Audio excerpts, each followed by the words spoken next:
Have you heard the term as-is sale and weren't quite clear what it meant in regards to a real estate transaction? This is a term a lot of people use, but they're not clear on what it means. So check out this week's episode of Tom's Take. I'm going to explain exactly what it means and what the agreement of sale says, rather than just use some arbitrary understanding.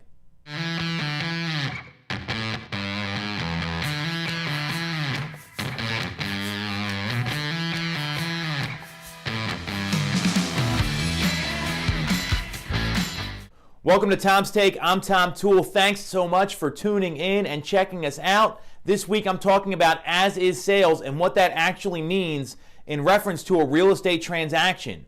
What I have found with the term as-is is that a lot of people say it, they throw it around, they use it all the time, but they're not clear what it actually means. So rather than focus on the definition of the jargon being used, let's look at the agreement of sale and see what it actually says. So what it says in the agreement, paragraph 25B in Pennsylvania. So you're not in Pennsylvania, contact me directly. I'll put you in touch with the right person in your state that can answer this for you, because it's going to change from state to state. That's just how real estate is. So in Pennsylvania, paragraph 25B says that the buyer has inspected the property or has waived their right to do so and is purchasing the subject property in its present condition. This is capitalized. It's bolded. It's super clear in the agreement, but people still don't understand because a lot of people don't read the documents they're signing. However, that's not the point. The point is, what does it mean for buyers and sellers? So very clearly in there, and then right after that clause, there's some more language that says this is all subject to inspection contingencies. So if you really want an as-is sale and you're a seller and you don't want any sort of negotiation happening when it comes to the inspection process, get the buyer to waive the inspection contingencies. Easier said than done. Very difficult to do, and it does not happen often. Less than 5% of the time do we see an inspection contingency to get waived. However, that's the only way to safeguard yourself against those negotiations.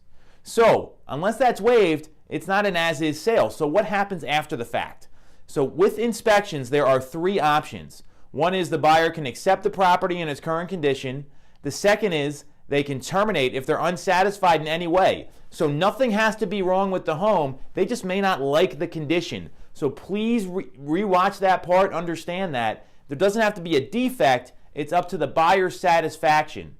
And option three is there can be a negotiation for some sort of compensation or repairs done, whether it's a seller's assist, a credit, or something getting fixed.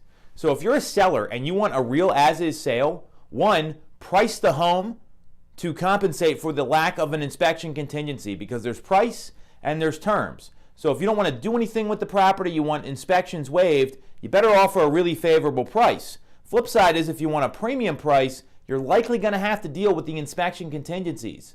Second, if you're a buyer and you're being told it's being purchased as is, but your inspection contingency is not waived, you still have the opportunity to go through and do your due diligence. So please understand that. This applies to bank-owned properties, short sales, all those sort of distressed sales. Read the contract, see what it says in terms of inspection windows, and that's going to give you your answer. Because if someone just says the home's sold as is, it may not really be the case, and there may be rights that the buyer or the seller has in these transactions. Now, a seller doesn't have to do anything. That's a totally different story. They're not locked in. I want to be clear on that as well. So if they're saying, hey, I'm not going to be inclined to do anything, but you can still do your inspections, that's a different story. So I know this is something that's misunderstood a lot. So if you got questions, ping me on social. Again, only Pennsylvania here, so if you're out of state, let me connect you with the right person that can answer this question for you. And lastly, thanks for checking us out. I'll be back next week with more great content. Have an awesome week. Take care.